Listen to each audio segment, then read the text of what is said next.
عليكم. كل سنة وانتم طيبين، وكل سنة واخواتنا المسيحيين طيبين. عيد سعيد عليكم جميعا. هنتكلم معاكم النهاردة عن أداء البورصة المصرية، وتحليل مؤشر ال EGX 30 وال EGX 70، وتحليل بعض الأسهم الرئيسية في السوق.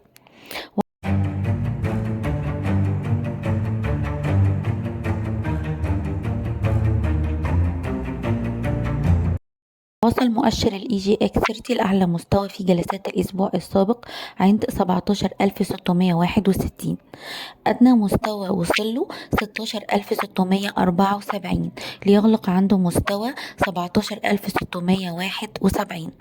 على المؤشرات الثبات فوق 17105 هيكون إيجابي، كسره طبعا بيكون سلبي. الدعم الحالي بتاعي 17359، كسره سلبي. في حالة الكسر ممكن ننزل لمستوى 17111. في حالة الكسر طبعا هيكون سلبي. مقاومة حالية معانا 18000، اختراق هيكون 18414.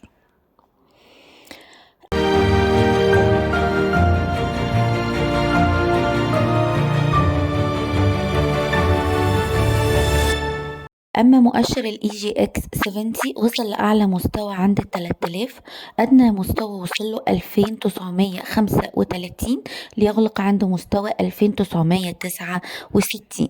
على المؤشرات الثبات فوق 2969 إيجابي. الدعم الحالي بتاعي 2944، كسره طبعا سلبي، هننزل لمستوى 2857. المقاومة بتاعتي هتكون عند 2988 إلى 3000. اختراقها بيكون إيجابي. في حالة الاختراق هنطلع لمستوى 3046 ثم 3093.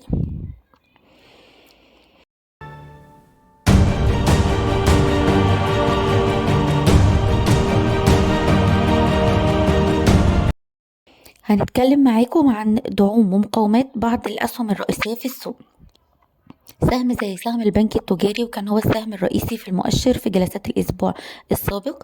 على المؤشرات بتاعته الثبات فوق 53.77 هيكون إيجابي.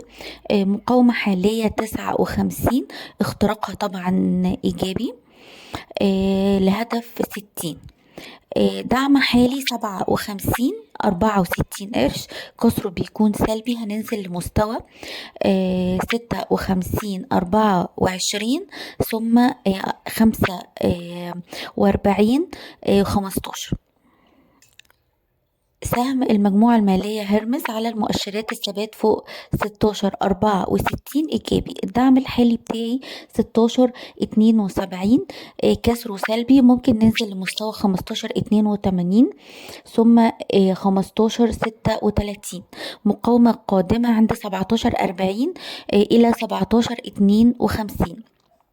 اختراقها بيكون إيجابي لهدف 18.11 ثم 18.60. والسهم ده ما عملش حاجة معانا لجلسات الأسبوع اللي فات، كان تقريبا نفس الأرقام دي، فيعني ما حققش أي حاجة.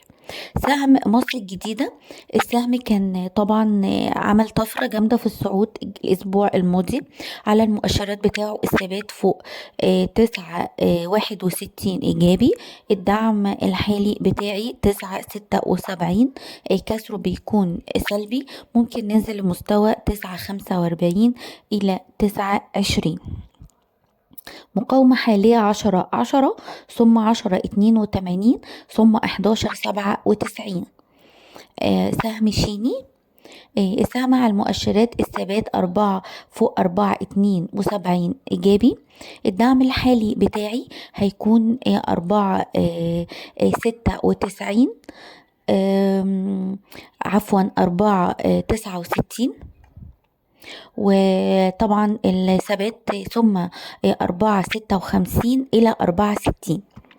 دي الدعوم بتاعتي. المقاومات بتاعتي 4.86 ثم 5 ثم 5.10 ثم 5.19. طبعا في أسهم تانية هيتم تحليلها عندنا على الصفحة بتاعتنا. طبعا كسر الدعوم سلبي، بنفعل بعدها على طول إيقاف الخسارة.